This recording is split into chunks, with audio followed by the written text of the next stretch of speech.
Donc bonjour, Oui, moi c'est Zegedi Moussa Diarra, oui, fondateur et président directeur général de l'entreprise Millennium Technologies oui. et de la société Golden Investment. Ok.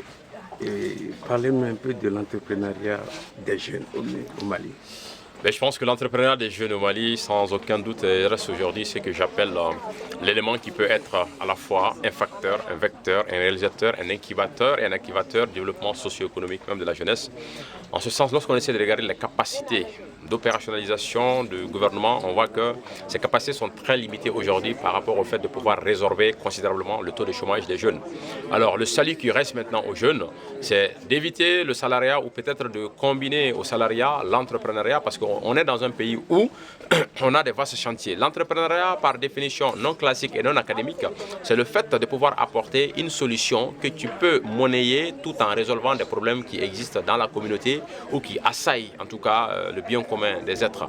Et en ce sens, aujourd'hui, quand on essaie de regarder tout ce qu'il y a comme potentialité dans notre pays, tout ce qu'il y a comme possibilité, tout ce qu'il y a comme défi à relever, il suffira pour les jeunes de pouvoir s'asseoir, de réellement bien réfléchir, mais surtout, j'ajoute un fait, d'accepter, d'oser et d'aller ensemble. Parce que malheureusement, aujourd'hui, ce qui fait que beaucoup de jeunes n'arrivent pas à percer l'entrepreneuriat, c'est que les jeunes veulent aller souvent, vite, seuls, en brûlant les étapes, et cela ne peut pas aller.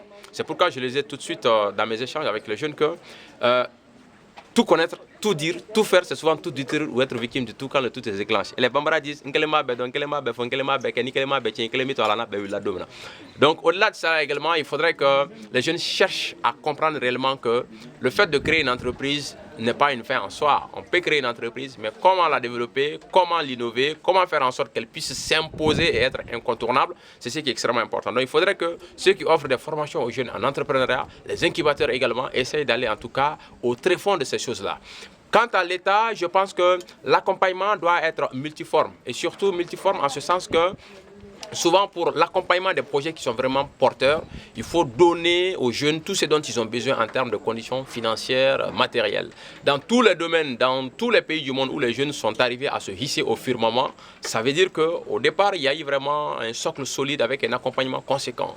Souvent également, nous nous tournons vers les banques, vers les structures susceptibles de nous financer. Mais le problème est que souvent, on nous demande souvent de remplir certaines conditions comme des garanties ou des taux qui sont extrêmement élevés, qu'on essaye d'aller petit à petit et surtout qu'on sache que l'avenir d'un pays repose essentiellement sur sa jeunesse. La jeunesse, c'est la vitalité d'une nation, c'est l'ossature du peuple. Et un pays qui voudrait se développer sans pour autant accorder toute cette place utile à la jeunesse pour se développer, se fructifier en termes d'entrepreneuriat, c'est comme si on est assis sur une branche qu'on est en train de scier. Donc, en grosso modo, c'est ce que je peux dire et terminer par le fait que les jeunes se disent que lorsqu'on veut être entrepreneur, le jour où on sème, ce n'est pas le jour où on récolte également.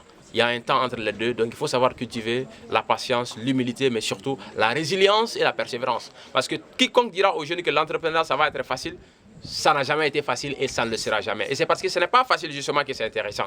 Et c'est pourquoi il faut avoir comme devise que le plus difficile est faisable maintenant, mais seul l'impossible doit nous prendre un peu de temps.